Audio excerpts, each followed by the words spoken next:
Bismillahirrahmanirrahim. My name is Adnan Choktai, and today in the decentralization and governance we are going to discuss governance.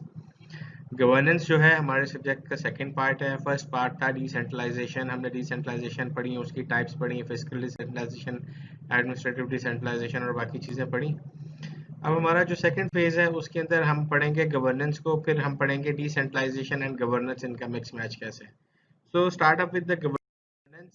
Governance होती क्या है? Governance कहता है the word governance came from the Latin verb gubernare and or more originally from a Greek word kubernein, which means to steer. Basing on this etymology, governance refer to the manners of steering or governing or directing and controlling a group of people or state. Governance होता है कि जी आपने चलाना कैसे है, आपने run कैसे करना है, आपने उसको लोगों को अपनी टीम को चलाना कैसे है. गवर्निंग बॉडीज जैसे होती हैं गवर्नेंस बेसिकली वही है कि स्टीयरिंग और गवर्निंग और डायरेक्टिंग एंड कंट्रोलिंग, या आप उन्हें कंट्रोल में भी रख रहे हैं और उन्हें डायरेक्ट भी कर रहे हैं. कहते हैं कि governance is essentially related to politics. In that politics it is often defined as the art of governance. Just as politics talk about government, institution, power, order, or the ideal of justice, governance also deal with the public sector, power structure, equity, and public administration. Nevertheless, they distinct from each other in the sense that political is broader than governance. Governance की अब हम अगर definition लें तो ये कहता है कि governance is the process of decision making and the process by which decisions are implemented. In international development, good governance is a subjective term that describes how public institutions conduct public affairs and manage public resources in the preferred way. Governance is commonly defined as the exercise of power or authority by political leaders for the well-being of their country's citizens or subjects. जब हम बात करते हैं decentralisation की, तो जब हम decentralise करते हैं स्ट्रक्चर को, तो वहाँ हमें चाहिए कि उसको स्ट्रक्चर को चलाने के लिए, वहाँ डिसीजन मेकिंग करने के लिए, लोगों को चलाने के लिए, कंट्रोलिंग के लिए एक बॉडी होनी चाहिए, एक जो उसको चलाए, उसे गवर्न करे. तो वहाँ हमें गवर्नेंस की ज़रूरत पड़ती है. फिर ये तो अगली बात है कि वो जो आप गवर्नेंस आप कर रहे हैं वो गुड है या बैड है. लेकिन गवर्नेंस ये होती है कि आप उसमें अपने डिसीजंस बनाते हैं, लोगों को कंट्रोल करते हैं और डिसीजंस को इम्प्लीमेंट करते हैं. गवर्नमेंट एंड गवर्नेंस में कहता है कि governance is traditionally associated with the government. बिल्कुल ऐसे ही है. In literatures they are often use interchangeability, but in 1980s political science broadened the meaning of governance, including not just government but also civil society and actor.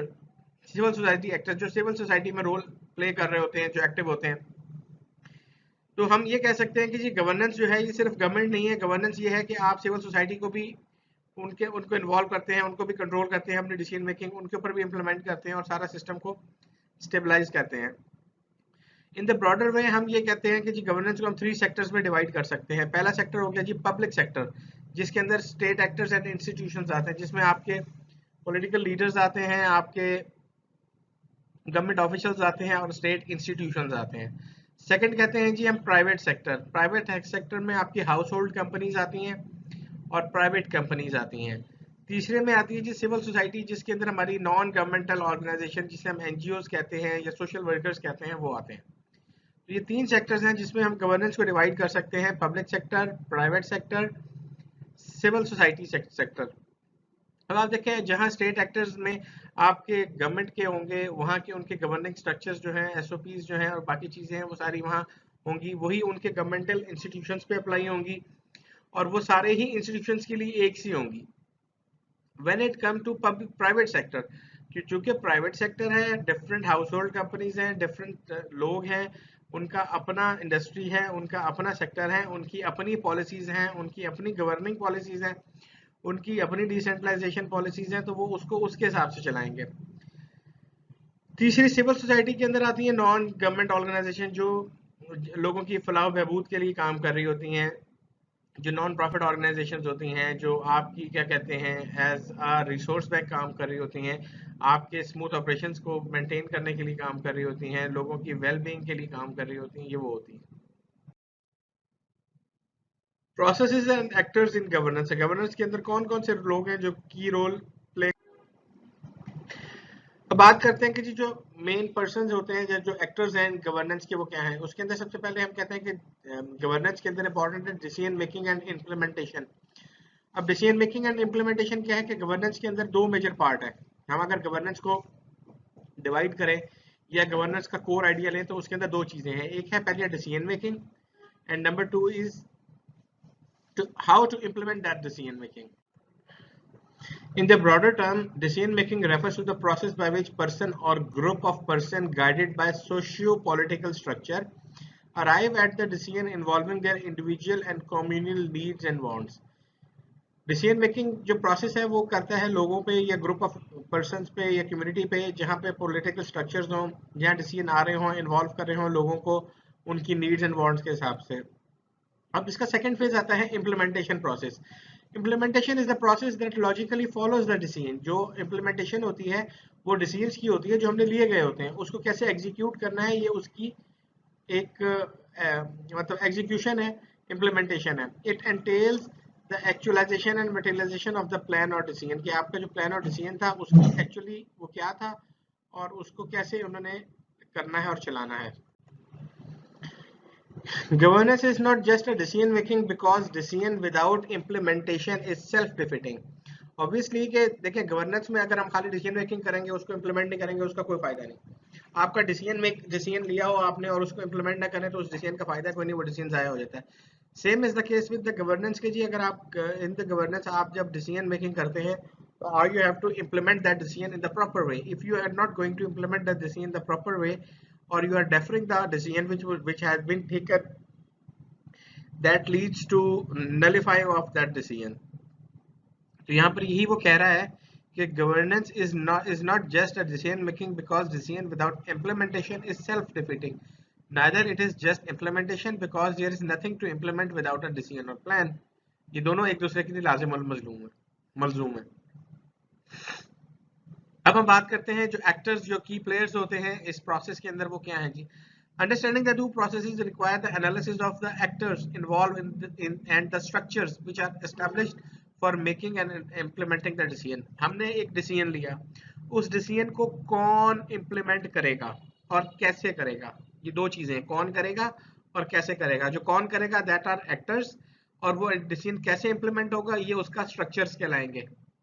उसके मतलब उसकी जो strategy होगी या उसको कैसे करना है, जो उसको जो मेथड है वो स्ट्रक्चर उसका कहलाएगा। यहाँ पर भी वो यही कहता है कि two processes require an analysis of actors involved and structure established for making and implementing decisions. An actor is a sector or a group or an institution that participate in the process of decision making and implementation. जाहिर बात है actors वो होंगे जो इसमें participate कर रहे होंगे और चीज़ों को लेके चल रहे होंगे, जो डिसाइड करेंगे, जो उसकी चीज़ों को फॉर्मुलेट करेंगे, उसके हिसाब से डिस्कस करेंगे और उसको करेंगे। A structure refers to an organization or a mechanism that formally or informally guides the decision making process and sets into motion the different actors and the apparatus in the implementation process. Hence, governance has different sides and may be applied in different concepts. बिल्कुल ऐसे ही है कि जरूरी नहीं है कि एक ही गवर्नेंस का मॉडल है, हमने बना लिया, हमने कोई डिसीजन मेकिंग ले लिया एक ही तरह की सिनेरियो के लिए और उसको इम्प्लीमेंट कर दिया। जरूरी नहीं है, हर एरियाज के हर सेगमेंट के डिफरेंट सिनेरियोज हो सकते हैं, डिफरेंट एस्पेक्ट्स हो सकते हैं। तो गवर्नेंस के भी डिफरेंट स्ट्रक्चर्स हैं, डिफरेंट साइड्स हैं और ये मुख्तलिफ कॉन्टेक्स्ट में अप्लाई की जा सकती है। इसका कोई एक सेट पैटर्न नहीं है। जैसे कि कॉर्पोरेट गवर्नेंस है, इंटरनल गवर्नेंस है, नेशनल गवर्नेंस है, लोकल गवर्नेंस है। in each context हर एक में governance has a different actor and structure. जाहिर बात है जब हम कॉर्पोरेट गवर्नेंस की बात करेंगे तो कॉर्पोरेट लेवल स्ट्रेटजी आएगी, इंटरनेशनल गवर्नेंस की बात करेंगे तो इंटरनेशनल लेवल स्ट्रेटजीज और प्लान्स और डिसीजन मेकिंग आएंगी। हम जब लोकल गवर्नेंस की, लोकल बॉडीज की बात करेंगे तो लोकल लेवल पॉलिसीज आएंगी। तो इसलिए इसने यही है कि गवर्नेंस जो है उसके डिफरेंट सेक्टर्स हैं, डिफरेंट एक्टर्स हैं, डिफरेंट उसका स्ट्रक्चर है। हर एक दूसरे से डिफरेंट है, उसको उसके हिसाब से किया जा सकता है। Depending on the kind of decision made and the structure implementing governance में बी गुड और बैड। अब बात आती है जी गुड गवर्नेंस क्या होगी और बैड गवर्नेंस। गुड गवर्नेंस में हम ये कहते हैं कि जी आपने डिसीजन लिया, आपने प्लान किया, उसकी प्रॉपर इम्प्लीमेंटेशन की, आपने उसे शॉर्टलिस्ट किया, एग्जीक्यूट किया और सक्सेसफुल रिजल्ट ले लिया, इसको हम कहेंगे गुड गवर्नेंस। अब हम बात करते हैं बैड गवर्नेंस की। बैड गवर्नेंस का अल्टीमेटली ये मतलब नहीं है कि आपके पास स्किल नहीं था, आपने डिसीजन भी लिया, आपने इम्प्लीमेंट भी किया, आपके पास टीम भी एफिशिएंट थी, हालात आपके कंट्रोल में नहीं थे, आप ओवरऑल इकोनॉमिक क्रंच आ गया, ओवरऑल आपका प्रॉब्लम आ गया, आपका पेंडेमिक आ गया, जिस तरह अभी ये कोरोना था, आपका सारा स्ट्रक्चर तबाह हो गया, आपकी बहुत सारी चीजें, आपके डिसीजन फुलफिल हो रहे होंगे, इम्प्लीमेंटेड वेल होंगे, हर चीज प्रॉपर जा रही होगी, लेकिन all of a sudden collapse कर गई। हम उसको ये तो कह सकते हैं कि वो जी बैड गवर्नेंस हुई या उसको टेकअप नहीं किया। हाँ, अगर उसको टेकअप करके स्मूथली रन कर लिया तो वो ठीक है। बैड गवर्नेंस ही होगी कि आपने प्रॉब्लम आइडेंटिफाई की, आपको प्रॉब्लम नजर आई, उसके बावजूद आपने उसको चेंज ही नहीं किया, रिव्यू नहीं किया और उसको एज इट इज करके अपना रिसोर्स, अपना टाइम और सब चीजें जाया कर दी। तो that leads to the concept of bad governance. ये कहता है कि जी the government is almost always the main actor in governance. बिल्कुल ऐसे ही है कि जी गवर्नमेंट जो है वो मेन एक्टर होता है, मेन पार्टिसिपेंट होता है, मेन की रोल पर्सन होता है गवर्नेंस के अंदर। जब हम बाकी बात करते हैं कॉर्पोरेट गवर्नेंस की, इंटरनेशनल की, नेशनल की और लोकल लेवल भी, वहां पे होता है पब्लिक सेक्टर। तो गवर्नमेंट जो है वो पब्लिक सेक्टर कहलाती है। While it is the biggest actor in the governance, it is not only the actor. Modern complex societies in order to meet the growing demand of development are merged in different levels by various sectors। अब आप देखें दुनिया तेजी से change कर रही है, लोगों की नीड एंड वांट्स तेजी से शफल अप कर रही हैं, उनकी जो है मामलात और हर चीज साथ साथ चेंज हो रही है। अब उसको रैपिड पेस पे मेंटेन करने के लिए बड़ी स्ट्रॉन्ग और एफिशिएंट गवर्नेंस की जरूरत होती है, जो कि कॉम्प्लेक्स सोसाइटीज के अंदर आ रही है और उसकी कॉम्प्लेक्सिटी को देखते हुए कर रहे होते हैं। जो आपकी पब्लिक सेक्टर गवर्नमेंट्स होती हैं वो भी कर रही होती है, और कम्युनिस्ट गवर्नमेंट्स भी, वो भी सारे सेक्टर्स पे काम कर रही होती हैं। मल्टीनेशनल कॉर्पोरेशंस हैं, इंटरनेशनल ऑर्गेनाइजेशन है, ये सारी चीजें इसको ओवरकम करने के लिए काम कर, रोल प्ले कर रही थी ताकि वो गुड गवर्नेंस का मॉडल जो है वो अचीव कर सके। The main role of public sector यानी the main role of government is to provide an enabling environment for other actors of governance to participate and respond to mandate of common good. अब government जो policies बनाती है उसको public good के लिए भी बनाना चाहिए। ऐसी पॉलिसीज तो नहीं है जिसको पब्लिकली अप्लाई करेंगे तो रिजल्ट्स नहीं आएंगे, क्लैश होगा, पब्लिक प्राइवेट पार्टनरशिप नहीं हो सकेगी, आपको लोकल लोग चाहिए, आपने बड़ा रिजिड सा स्ट्रक्चर बना लिया है, आप सिविल सोसाइटी से भी एक्टर्स को अपने साथ लोगों को इन्वॉल्व नहीं कर रहे और चीजें नहीं कर रहे, तो वो प्रॉब्लमेटिक हो सकती है, उसमें बहुत सारा प्रॉब्लम आ सकती है। All actors other than government are called civil society. हम जो हम बात कर रहे थे कि जो गवर्नमेंट होती है वो होती है हमारी पब्लिक सेक्टर की, और जो हमारी जो लोकल कम्युनिटी होती है जो सर्व कर रही होती है साथ, उसे हम कहते हैं सोशल सोसाइटी। तो all actors other than government जो होते हैं, जो रोल प्ले कर रहे होते हैं, उन्हें हम सिविल सोसाइटी कहते हैं। Civil society includes NGOs, non government organisations and other community based और sectoral organisation such as association of farmers, association of traders, association of small traders, और आपकी इंडस्ट्रियल एसोसिएशंस हैं, बाकी ट्रेड एसोसिएशंस हैं। ये सारी जो हैं ये सिविल सोसाइटी के अंदर आती हैं, जो चीज़ों को एड कर रही होती हैं। रिलीजियस कम्युनिटीज भी हो सकती हैं, पॉलिटिकल पार्टीज भी हो सकती हैं, रिसर्च इंस्टीट्यूट्स भी हो सकते हैं जो हेल्प कर रहे होते हैं, जो रोल प्ले कर रहे होते हैं सिविल सोसाइटी का, और आपके पब्लिक सेक्टर के अंदर परफॉर्म कर रहे होते हैं उनकी पॉलिसीज के साथ, उनकी एग्जीक्यूशन में, डिसीजन मेकिंग में, इम्प्लीमेंटेशन में। These organizations are private in nature but have public functions or objective। हम अगर बात कर रहे हैं, यहाँ एक एग्जांपल ये कोट करता है जो मैंने इसमें कोट भी किया है, एक फिलिपाइन रेड क्रॉस की करता है। Philippine red cross for instant is a non government organisation. Red cross जो है वो आप सबने नाम सुना होगा, रेड क्रॉस जो है सारी दुनिया में काम कर रही है, ये एक एनजीओ है, नॉन गवर्नमेंटल ऑर्गेनाइजेशन है। It is a private charitable institution that serve the community during the disasters and emergencies by providing medical assistance and disaster support service। Red cross क्या थी जी, ये वर्ल्ड वार जब हुई थी वहां पे एक कॉन्सेप्ट आया था कि लोगों को के लिए उनके जो था हेल्थ के लिए, उनको डिजास्टर से निपटने के लिए, उनको फौरी फर्स्ट एड देने के लिए, उनको मेडिकेशन देने के लिए इमरजेंसी सर्विसेज प्रोवाइड की। तो वहां से ये रेड क्रॉस का कॉन्सेप्ट शुरू हुआ। अब रेड क्रॉस पूरी दुनिया में जहां डिजास्टर्स होते हैं, जहाँ पे कोई आफत आ जाती हैं, जहाँ पे कोई प्रॉब्लम होते हैं, जहाँ पे कोई इमरजेंसीज हो जाती हैं, जहाँ पे कोई वॉर्स हो जाती हैं, वहाँ पे वो अपनी असिस्टेंट और डिजास्टर सपोर्ट सर्विस प्रोवाइड कर रही है। ये एक सिविल सोसाइटी की ऑर्गेनाइजेशन है, नॉन गवर्नमेंटल है, और ये प्राइवेट सेक्टर की ऑर्गेनाइजेशन है। अब ये जो, अब इसकी अगर हम और डिटेल पढ़े रेड क्रॉस की गवर्नेंस मॉडल की, तो ये the study of Philippine red cross governance, however it include the business or private sector as a indispensable partner in the development. To cope up with their ever growing demands of development, the public sector must necessarily tie up with the private sector, most especially in the financial. बिल्कुल ऐसे ही है कि जब ये red cross जो काम कर रही है, इनको फैसिलिटेशन करने के लिए हमारा जो सिविल सोसाइटी है, सिविल सोसाइटी कर रहे हैं, जो हमारा पब्लिक सेक्टर है जिसका हम गवर्नमेंट करते हैं, उसको बहुत ज़रूरी है कि वो उसके साथ खड़ी हो और इसको सपोर्ट करे, ताकि वो अपनी एक्टिविटीज़ को कर सकें। और बहुत सारी जगहों पे उनको उनकी फाइनेंशियल सपोर्ट भी रिक्वायर्ड होती है जो गवर्नमेंट उनको दे रही होती है। In the national and international level, decision making is greatly influenced by actors like media, international organisation, multinational corporations और इंटरनेशनल डोनर्स। बिल्कुल ऐसे ही होता है। बाज़ औक़ात ये होता है कि आपके नेशनल और इंटरनेशनल लेवल डिसीजन मेकिंग जो है वो बहुत इन्फ्लुएंस होती है लोगों से, मीडिया से। जैसे पाकिस्तान में हमारे आप देखें, हमारा मीडिया बहुत बेमहार है, वो जिस तरफ लोगों को लगाता है लोग चले जाते हैं। वो डिसीजन मेकिंग में बहुत बड़ा एक नोशन है कि जी आपकी जो भी है वो मीडिया से आप जो मर्जी कह के जिस मर्जी तक आवाम को ले जाएं। उसके बाद आता है आपके इंटरनेशनल ऑर्गेनाइजेशन या मल्टीनेशनल ऑर्गेनाइजेशन, या आपके कोई ऐसे डोनर्स हैं जिस तरह आप आईएमएफ है, आईएमएफ आपको देता है, वो अपनी मर्जी से आपके अपने अपने डिसीजन आप पे इम्प्लीमेंट कराता है, आपकी डिसीजन मेकिंग खत्म हो जाती है। तो ये वही चीज़ है गवर्नेंस की। ठीक है जी। गुड गवर्नेंस क्या है जी? अब अगर हम कहते हैं कि गुड गवर्नेंस मॉडल देखें तो उसके मेन 8 पिलर्स हैं, 8 कैरेक्टरिस्टिक्स हैं विच define the good governance model. Good governance model कहता है it is participatory, consensus oriented, accountable, transparent, responsive, effective, efficient, equitable and inclusive and follow the rule of law। यानी उसने कहा कि जी उसको पार्टिसिपेटरी होना चाहिए, पार्टिसिपेशन उसकी मस्ट होनी चाहिए, इफेक्टिव होनी चाहिए, कंसेंसस ओरिएंटेड होनी चाहिए, वो बिल्कुल उसको पता हो उसने क्या काम करना है, अकाउंटेबल होनी चाहिए, ट्रांसपेरेंट होनी चाहिए, ट्रांसपेरेंसी होनी चाहिए, रिस्पॉन्सिव होनी चाहिए, इफेक्टिव होनी चाहिए और एफिशिएंट होनी चाहिए।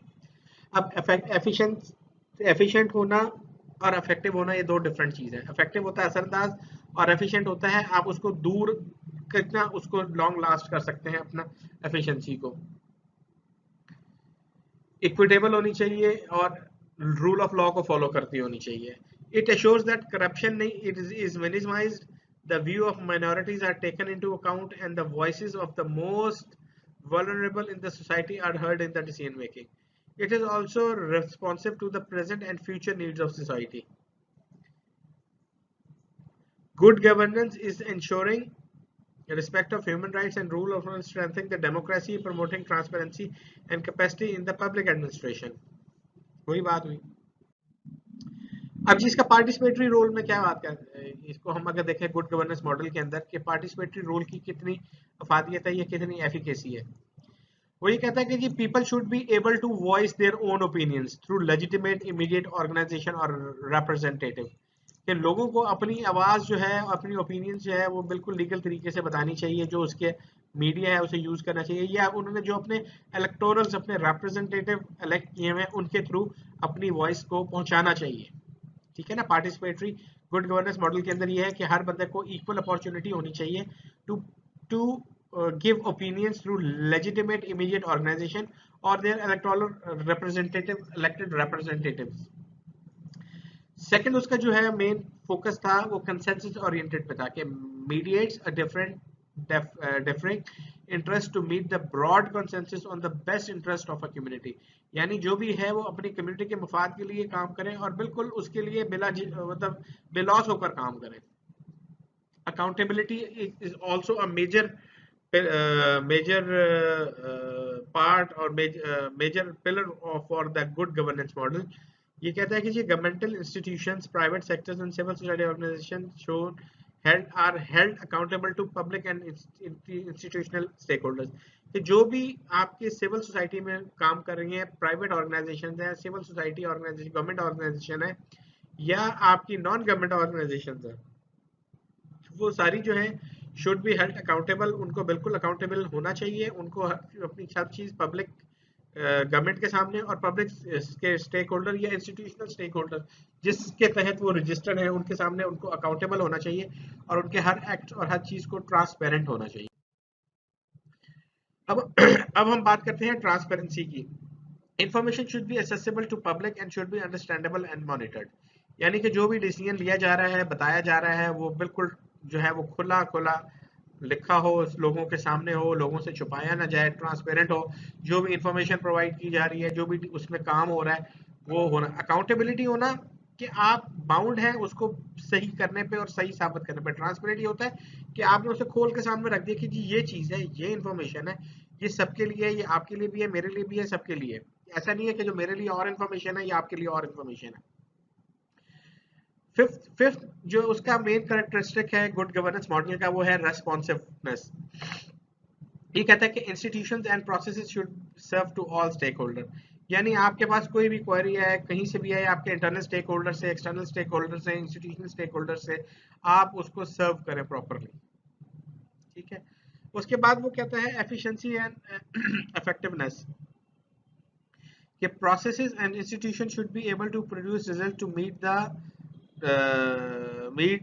efficient meet the necessary acts their community while making the best of their resources, कि यानी वो अपनी effectiveness और efficiency, मैंने आपको बताया कि effective होना ये है कि आप जो है cost effective हैं एक लिहाज से, आप इस इफेक्टिवनेस की इसको जब आप कंटिन्यूटी में लाएंगे तो आप इफेक्टिवनेस आप गेन कर रहे होंगे। One time effectiveness one time नहीं होती, एफिशिएंसी जो होती है वो कंटिन्यूअस इफेक्टिवनेस को अचीव करने से मिलती है। तो एफिशिएंसी तो आप कर रहे होते हैं, वो उसको आप जब तक उसको स्ट्रीमलाइन करते हैं, सारे रिसोर्सेज को करते हैं, best of your resources deploy करते हैं और मैक्सिमम बेनिफिट ले रहे होते हैं, और वो आप एफिशिएंट वे में काम कर रहे होते हैं, और उसको इफेक्टिव आप तब करते हैं जब आप उसको लॉन्गर रन पे ले जाते हैं। तो इफेक्टिवनेस जो होती है वो in the longer run achieve होती है थ्रू कंटीन्यूअस एफिशिएंसी। उसका अब seventh model, seventh correct main characteristic of good governance is equitable and inclusive. People should have opportunities to improve और मेंटेन देयर वेलबीइंग, कि हर बंदे को मसावत और बराबरी का जो है वो गवर्नेंस मॉडल में राइट दिया जाए और अपनी वेल बीइंग के लिए इंप्रूव करने के लिए उनके पास इक्वल अपॉर्चुनिटी होनी चाहिए, यानी कोई डेप्रिवेशन नहीं होनी चाहिए। मैं हूं, आप हैं, कोई भी है, सो व्हाटसोएवर द पर्सन इज, ही और she must have all the opportunities to improve or maintain their well-being। और पांचवा और बहुत मतलब आठवां और most important main characteristic of a good governance model is it always follow the rule of law. जो भी उस कंट्री में, उस एरिया में जो भी लीगल फ्रेमवर्क जो है वो है, उसको उसके बाउंड होना चाहिए, उसको ओबे करना चाहिए।